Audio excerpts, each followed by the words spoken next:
નમસ્કાર, સીએનબીસી બજાર પર આપનું સ્વાગત છે અને આપ જોઈ રહ્યા છો મની મેનેજર. તો મની મેનેજર એટલે તમારા નાણાંના ચોક્કસ આયોજન માટે અપાતું માર્ગદર્શન અને હું જર્નાલ કંટી તમારું સ્વાગત કરું છું મની મેનેજરના આજના આ ખાસ એપિસોડમાં. તો આજના એપિસોડની અંદર આપણે શું વાત કરીશું, તો જે રીતે આપણે મૂડીને સુરક્ષિત રાખવાની વાત શરૂ કરી છે આ વાતને આપણે આગળ વધારીશું. બીજી કઈ રીતો છે તમારી મૂડીને સુરક્ષિત રાખવાની એ અંગે આજે આપણે વાતચીત કરીશું અને દર્શકોના સવાલ પણ અહીંયા આગળથી આપણે લઈશું. તો આપણે ગયા આ સપ્તાહની અંદર વાત કરી હતી કે કઈ રીતે રોકાણને આગળ વધારવું. પછી ગયા એપિસોડની અંદર આપણે વાત કરી કે કેપિટલને સેફ રાખીને કઈ રીતે આપણે ફિક્સ ઇન્કમથી રોકાણ કરી શકીએ અને પછી આપણે આપણું ભંડોળ પણ ભેગું કરી શકીએ. હવે આજે આની અંદર જો કન્ઝર્વેટિવ રીતે આપણે ઇન્વેસ્ટમેન્ટ કરવું હોય તો પણ આપણા કેપિટલને સેફ રાખવું હોય તો થઈ શકે છે કે નહીં એની વાત કરીશું. અને આ ચર્ચામાં આપણી સાથે જોડાયા છે ટ્રાન્ઝેક્ટ કેપિટલના ડિરેક્ટર ઇન્વેસ્ટમેન્ટ કાર્તિક ઝવેરી. કાર્તિકજી, સ્વાગત છે તમારું સીએનબીસી બજાર પર. તો કાર્તિકજી, આપણે ગયા એપિસોડની અંદર શરૂઆત કરી હતી આપણે ફિક્સ ઇન્કમથી કઈ રીતે ફિક્સ ઇન્કમની અંદર ઇન્વેસ્ટ કરીને આપણા કેપિટલને કઈ રીતે સેફ રાખી શકીએ એ અંગેની વાત કરી. હવે જો આપણે એ અન્ય રોકાણની રીતોથી એન્શ્યોર કરવું હોય કે આપણું કેપિટલ કઈ રીતે સેફ રહે તો એ કઈ રીતે શક્ય છે એ વિશે અમને જણાવશો. આના માટે આ સમજાવવા માટે આ એપિસોડ આપણે સ્ટાર્ટ કરતા હું જ એક નાનકડી વાત બધા દર્શકો સાથે શેર કરવા માંગુ છું કે જ્યારે આપણે ઇક્વિટી માર્કેટમાં ઇન્વેસ્ટમેન્ટ કરતા હોઈએ છીએ ત્યારે એક વસ્તુની તો ખાતરી છે કે પ્રોફિટ તો બનશે જ, પણ પ્રોફિટ બનવાના પ્રયાસમાં ઘણું બધું ફ્લક્ચ્યુએશન થશે. હવે હું તમને મારી દીકરીનો જ એક પર્સનલ એક્ઝામ્પલ આપું. લગભગ 10 વર્ષ પહેલા મેં એના માટે થોડા પૈસા ઇન્વેસ્ટ કરેલા અને 10 વર્ષથી એ ફંડ એમને એમ અકબંધ છે. મેં બિલકુલ એને ટચ નથી કર્યું. અને છેલ્લા 10 વર્ષોમાં શું સૌથી મોટી વસ્તુ તો આપણે બધાને ખબર છે કે 2020ના કોવિડના જે માર્કેટ ક્રેશ થયેલા એને કારણે ઘણું બધું નુકસાન થયેલું, રાઈટ? એ ફંડ આજે 6 ગણોથી લગભગ 7 ગણા પૈસા થઈ ગયા છે. એટલે જે રૂપિયો નાખેલો રૂપિયાના 7 રૂપિયા થઈ ગયા છે.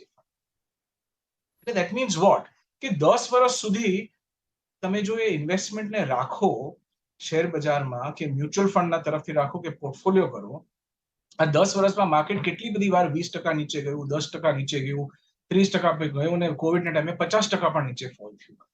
તો પણ આજે ઇન્વેસ્ટમેન્ટ 10 વર્ષના દરમિયાનમાં મારું રૂપિયાના 7 રૂપિયા થઈ ગયા છે, રાઈટ? એટલે સરસ રીતે એક 15-17%નું કમ્પાઉન્ડેડ રિટર્ન પણ મને મળી રહ્યું છે. એટલે દેટ ઇઝ એબ્સોલ્યુટ પ્રૂફ કે આ વસ્તુ પોસિબલ છે.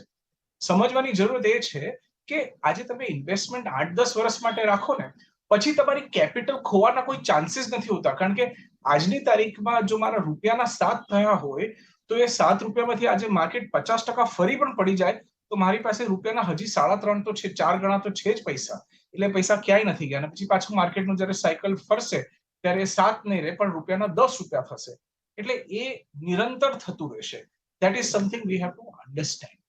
અને ઘણા લોકોને છે ને આ વસ્તુ ડાયજેસ્ટ જ નથી થતી. આ વસ્તુ ઘણા લોકોને છે ને સમજવામાં પણ મુશ્કેલ થતી હોય છે કે ડર પણ લાગતો હોય છે. તો એ લોકો માટે છે ને એક બીજો વિકલ્પ છે સ્ટોક માર્કેટમાં.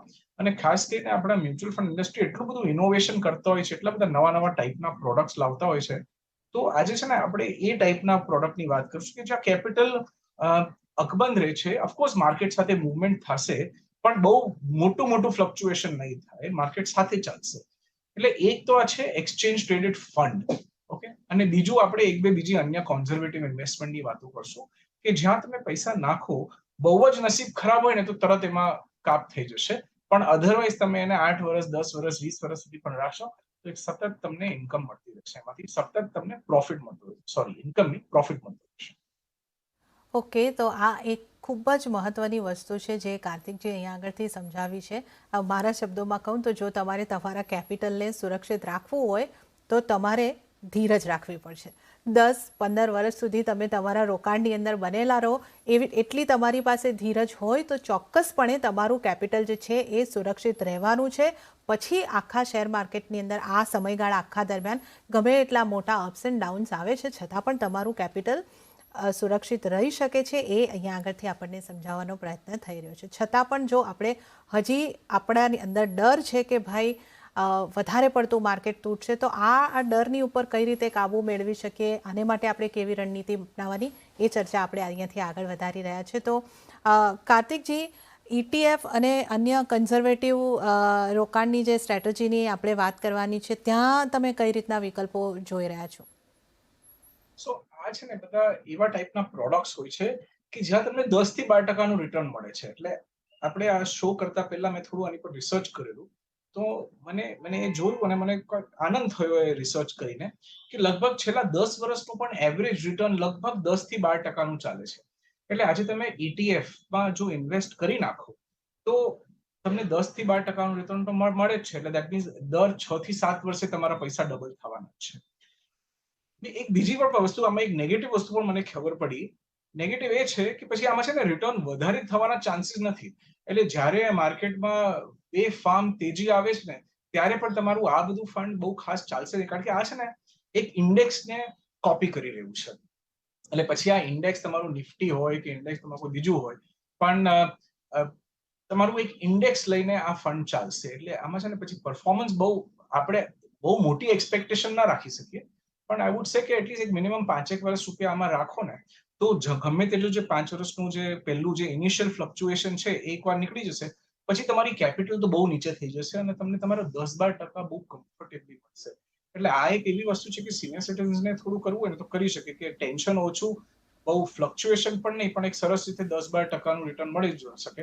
અને નેગેટિવ વર્ષોમાં કે જ્યારે થોડું મંદીનો સમય હોય ત્યારે તમારું રિટર્ન લગભગ 7 થી 8% જેટલું ચાલશે, which is also not bad, right? એટલે ડિપોઝિટ કરતા તો વધારે જ છે. એટલે તમે એ રીતે કોન્ઝર્વેટિવ ઇન્વેસ્ટમેન્ટ કરો ને ETF, તો it's not a bad idea, જેને પેસિવ ઇન્વેસ્ટમેન્ટ પણ કહીએ છીએ. અને પછી કોન્ઝર્વેટિવ્સ એવા છે કે જ્યાં ઇક્વિટીનું માત્ર 10-20% જ હોય, માત્ર બાકી બધા બોન્ડ હોય.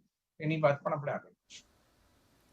જી, તો આ એક ETF નો વિકલ્પ અહીંયા આગળથી આપણે માટે બની રહ્યો છે. કાર્તિકજી, ETF અને જો આપણે વિસ્તારપૂર્વક થોડું સમજાવવું હોય તો ETF એટલે શું, કઈ રીતે કામ કરે છે, એ પણ થોડું સમજાવશો?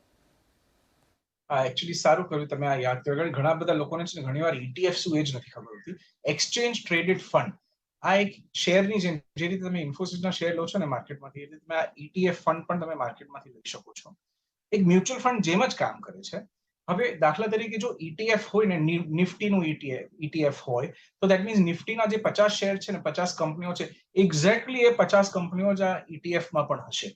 તમે આને ફિઝિકલ મોડમાં મ્યુચ્યુઅલ ફંડથી પણ બાય કરી શકો છો, એ પણ પ્રોબ્લેમ નથી. અને જે રીતે મેં કીધું કે તમે સ્ટોક માર્કેટના પ્લેટફોર્મ ઉપરથી પણ લઈ શકો છો.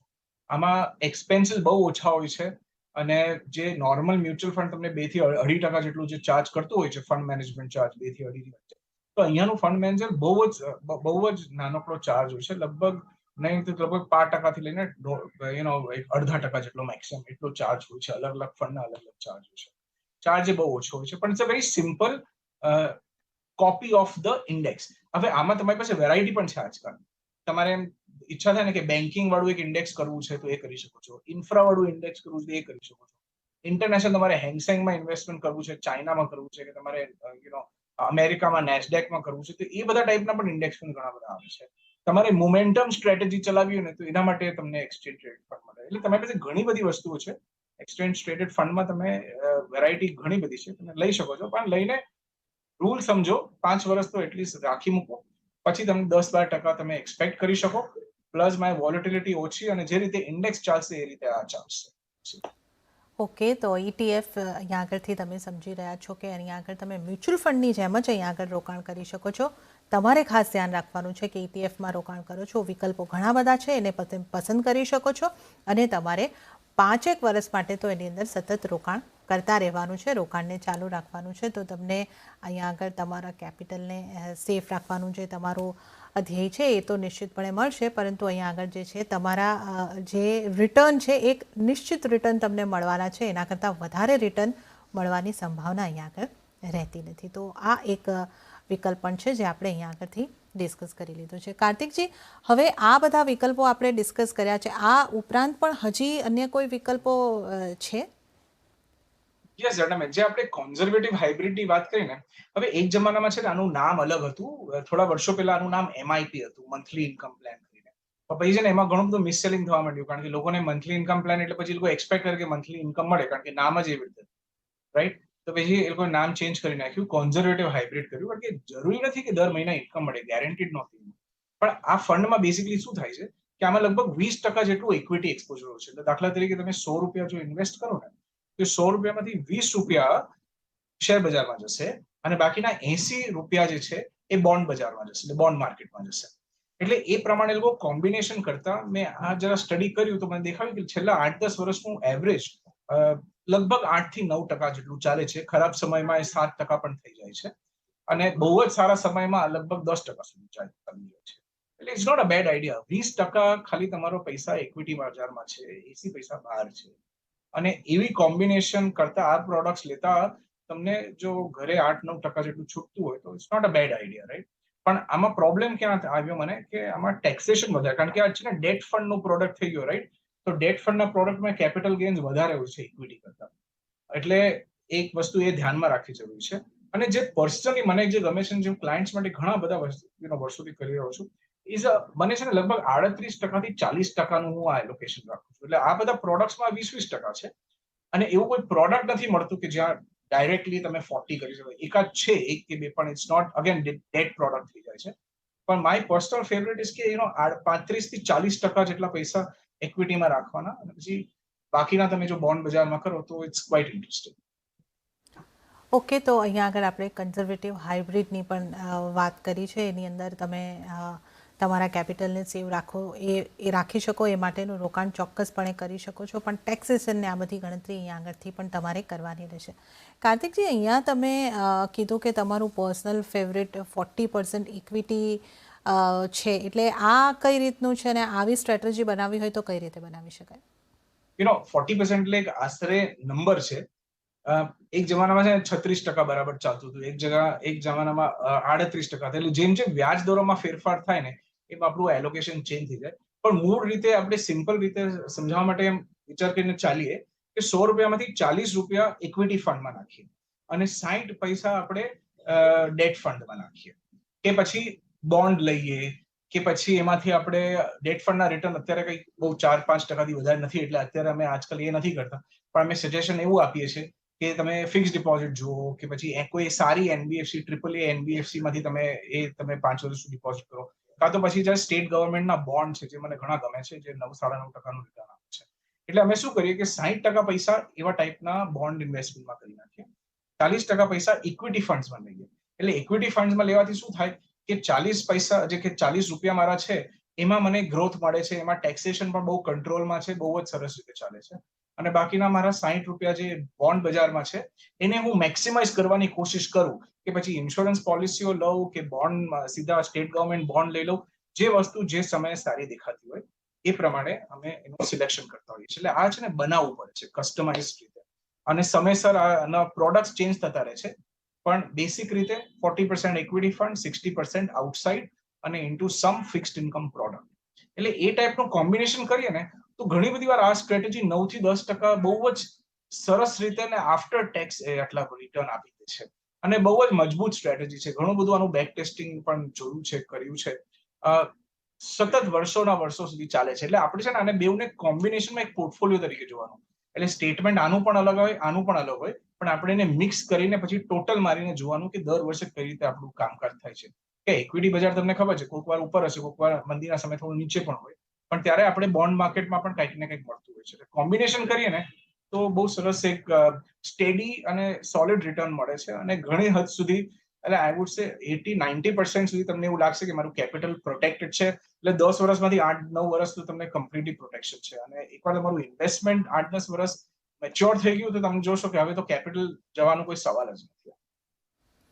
ઓકે, તો આ તમામ આપણે વિકલ્પો જોયા છે. આ એક કસ્ટમાઇઝ સ્ટ્રેટેજી પણ આપણે જોઈ છે કે 40% સુધીનું રોકાણ આપણું ઇક્વિટીમાં અને બાકીનું આપણે ડેટ કે ફિક્સ ઇન્કમની અંદર રાખી શકીએ છીએ. તો આપણે આ રીતે આ તમામ વિકલ્પો છે જે આપણે ચર્ચા કરી છે એની અંદર રોકાણ કરીને આપણા કેપિટલને સેફ રાખ્યા બાદ પણ એક સરસ ઇન્કમ કે પછી એક ભંડોળ ભેગું કરી શકીએ છીએ ચોક્કસપણે.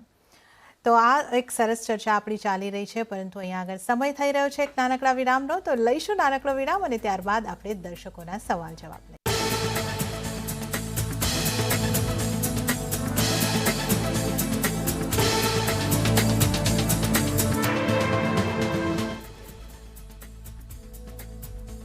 વિરામ બાદ મની મેનેજરમાં આપનું ફરી એક વખત સ્વાગત છે અને હવે આપણે દર્શકોના સવાલના જવાબ મેળવીશું અને આ માટે આપણી સાથે જોડાયેલા છે ટ્રાન્ઝેક્ટ કેપિટલના ડિરેક્ટર ઇન્વેસ્ટમેન્ટ કાર્તિક ઝવેરી.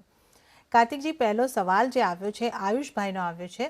એમણે લખ્યું છે કે મારે ₹5,000નું એસઆઈપીમાં રોકાણ શરૂ કરવું છે. ટાટા ડિજિટલ ઇન્ડિયા ફંડ અને પીજીઆઈએમ ઇન્ડિયા ફ્લેક્સી કેપ ફંડ, આ બે ફંડ તમને કેવા લાગી રહ્યા છે?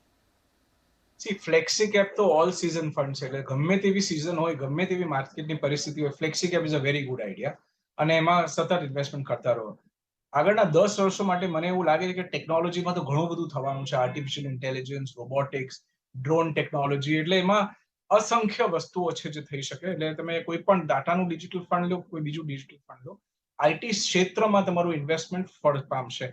એટલે I think it's absolutely. Okay, તો આ તમે પસંદ કરેલા જે બંને ફંડ છે એ અહીંયા આગળથી સારા લાગી રહ્યા છે. તમે અહીંયા આગળ રોકાણ વધારી શકો છો. આગળનો સવાલ જે આવ્યો છે એ પ્રિતેશ પુરોહિતનો આવ્યો છે. એમણે લખ્યું છે કે મારે મારી પોતાની આવકમાંથી 5 વર્ષ માટે રોકાણ શરૂ કરવું છે, તો કઈ રીતે શરૂઆત કરવી જોઈએ? શું મારે એસઆઈપી કરવી જોઈએ? સારામાં સારો ઉપાય છે, ₹1,00,000નો ઉપાય છે કે એસઆઈપી કરો. કારણ કે આ છે ને એટલી બધી બ્રિલિયન્ટ ફેસિલિટી છે કે એક જમાનામાં મને યાદ છે 20-25 વર્ષ પહેલા જયારે અમારે ઇન્વેસ્ટમેન્ટ કરવું હતું ત્યારે કોઈ ઓપ્શન જ નહોતું. તમારે ₹50,000 કે એ વખતે 50,000 પણ મોટી વસ્તુ હતી, તો એ પૈસા એટલા લઈને માર્કેટમાં જવું પડતું હતું ને કંઈક ઇન્વેસ્ટમેન્ટ કરવું પડતું. કે મંથલી આમ ₹500, ₹1,000, ₹2,000 એવી તો કોઈ ફેસિલિટી જ નહોતી કે તમે એટલા ઇન્વેસ્ટમેન્ટ કઈ રીતે કરો. ને એમાંય તમને સારામાં સારી કંપનીનું એક પોર્ટફોલિયો બનેલો મળે, રેડીમેડ મળે, પ્રોફેશનલ મેનેજર્સની સર્વિસ મળે. એ બધી વસ્તુ અત્યારે બહુ ઓર્ડિનરી લાગે છે, પણ 20 વર્ષ પહેલા એવી વસ્તુ નહોતી. એટલે જરૂરથી એસઆઈપી કરો. અને તમારે જો તમારું ટેક્સ સેવિંગ કરવું હોય તો તમે એસઆઈપીમાં તમે ઈએલએસએસમાં પણ કરી શકો છો. ઈએલએસએસ એટલે it's like a mutual fund, open ended scheme છે. 3 વર્ષનું લોકિન હોય છે, પણ એની પછી તમે ગમે ત્યારે એક્ઝિટ કરી શકો છો. તો એમાં તમે કરો તો 2 in 1 તમારું કામ થઈ જશે કે તમારું ઇક્વિટી બજારમાં ઇન્વેસ્ટમેન્ટ પણ થશે, એસઆઈપી પણ ઓટોમેટિકલી ચાલુ થઈ જશે અને પ્લસ તમને ટેક્સ સેવિંગ પણ મળશે. એટલે ઇન્વેસ્ટમેન્ટ કરતા ટેક્સ સેવિંગ મળે છે. હવે એમાં રિડેમ્પશન ઉપર કે મેચ્યોર તમે જ્યારે એમાંથી સ્વિચ આઉટ કરશો ત્યારે તમને કેપિટલ ગેઇન લાગશે, પણ ઇન્વેસ્ટમેન્ટમાં તો તમને તમારું સેક્શન 80C નું પણ બેનિફિટ મળે છે. એટલે that's a very good idea. તમે આ માર્ગે જતા હોય તો બહુ સરસ વસ્તુ છે. ઓકે, તો આ તમારો જે વિકલ્પ છે એસઆઈપી પસંદ કરવાનો એ ઉત્તમ વિકલ્પ છે. તમે એના ઉપર આગળ વધી શકો છો અને આ ઉપરાંત ઈએલએસએસની અંદર પણ જો તમારે રોકાણ કરવું હોય તો ચોક્કસપણે કરી શકો છો. હજી એક ક્વેશ્ચન આપણે ઝડપથી લઈ લઈએ. હેતલ મહેતાનો આવ્યો છે. એમણે જણાવ્યું છે કે એમની ઉંમર 27 વર્ષની છે. એમને મિડ કેપ અને સ્મોલ કેપ ફંડમાં રોકાણ કરવું છે, તો આ માટે એઓ આપણને ફંડ પૂછી રહ્યા છે. હેતલ માટે અને બાકી બધા દર્શકો માટે જો તમે એમ પૂછ્યું ને કે તમારે મિડ કેપ ક્ષેત્રમાં કયા 4 શેર લેવા અને સ્મોલ કેપમાં કયા 3 શેર લેવા, તો હું તમને બહુ આનંદપૂર્વક એની મારી રેકમેન્ડેશન આપી દે. કારણ કે એ શેર્સમાં શું થાય કે અમે પોતાનું એનાલિસિસ કરીને પોતાનો ઓપિનિયન આપતા હોઈએ છીએ, પણ મ્યુચ્યુઅલ ફંડમાં દુવિધા એવી છે કે મ્યુચ્યુઅલ ફંડમાં આજે લાગે કે આ મ્યુચ્યુઅલ ફંડ સારું છે, પણ કદાચ 1 વર્ષ પછી એની આજની તારીખમાં એની રેન્ક નંબર 3 હોય, પછી કદાચ વર્ષ પછી એની રેન્ક નંબર 10 થઈ જાય કે 8 થઈ જાય કે પછી નંબર 1 થઈ શકે છે. એટલે આમાં શું છે, ફંડ મેનેજર્સ ને એ લોકોના ટીમ જે હોય છે ને એ લોકો કામ કરતા હોય છે. એટલે it is very difficult to answer કે કયું ફંડ સારું છે.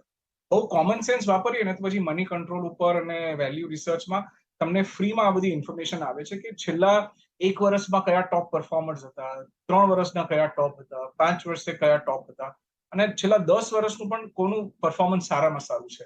તમારે શું કરવું કે આ બધી વેબસાઇટ્સ ઉપર જઈ અને તમે તમારી રીતે આઈડેન્ટિફાઈ કરી શકો છો કે 10 વર્ષનું રિટર્નમાં, 5 વર્ષના રિટર્નમાં, 3 વર્ષના રિટર્નમાં કયું ફંડ સૌથી વધારે કન્સિસ્ટન્સી દેખાડી રહ્યું છે, પછી એ ફંડમાં ઇન્વેસ્ટમેન્ટ કરવું.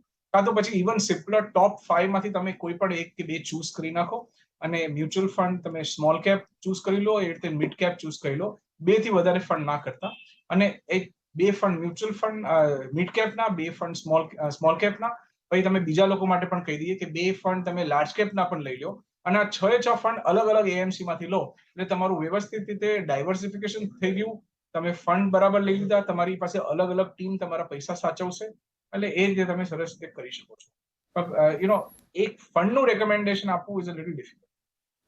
ઓકે, તો હેતલબેન, તમારે માટે અહીંયા આગળથી જે સલાહ બની રહી છે કે તમે મિડ કેપ અને સ્મોલ કેપ પસંદ કરી રહ્યા છો એ યોગ્ય છે, અને બને તો તમે બે ફંડ સ્મોલ કેપ અને મિડ કેપના લો, 2 લાર્જ કેપના પણ ફંડ લેવા જોઈએ, અને આ રીતે તમે ડાયવર્સિફાઈડ પોર્ટફોલિયો બનાવી શકો છો. અને ફંડની પસંદગી માટે તમારે થોડું રિસર્ચ કરવું પડશે. તમે મની કંટ્રોલ જોઈ શકો છો, આ ઉપરાંત અન્ય વેબસાઇટ કે ઇન્ટરનેટનો ઉપયોગ કરી શકો છો, અથવા તમારા નાણાકીય નિષ્ણાતની સલાહ લઈને તમારે ફંડની પસંદગી કરવાની રહેશે.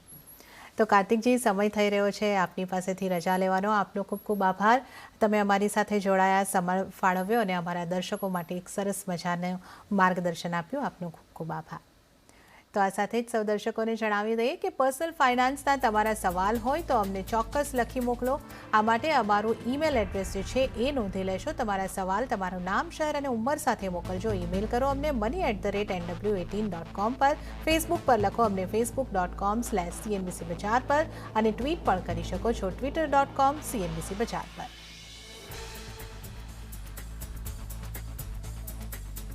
તો આ સાથે જ મની મેનેજરમાં હાલ પૂરતું આટલું જ. હવે મને પણ આપશો રજા, પરંતુ આપ જોતા રહો CNBC બજાર. નમસ્કાર.